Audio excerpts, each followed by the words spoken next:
Australia के खिलाफ टी20 series में बाबर आजम के साथ ओपनिंग कौन करेगा, फैसला हो गया।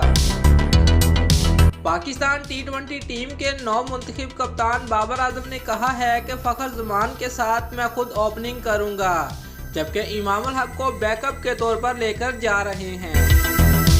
तफसीलात के मुताबिक लाहौर में प्रेस कॉन्फ्रेंस के दौरान सहाफ़ी के सवाल पर जवाब देते हुए बाबर आजम ने कहा कि टी20 सीरीज में फ़खर जमान के साथ ओपनिंग खुद करूंगा, जबकि इमाम उल हक को बैकअप के तौर पर लेकर जा रहे हैं और ज़रूरत पड़ने पर उन्हें इस्तेमाल करेंगे। एक और सवाल के जवाब में उनका कहना था कि सरफराज अहमद की पाकिस्तान क्रिकेट के लिए बहुत सी खिदमात हैं और यकीनन उनकी कमी महसूस होगी, लेकिन उनकी जगह टीम में आने वाले मोहम्मद रिजवान भी अच्छी कारकर्दगी दिखाते आ रहे हैं और उम्मीद है कि वो ऑस्ट्रेलिया में भी अच्छी कारकर्दगी दिखाएंगे।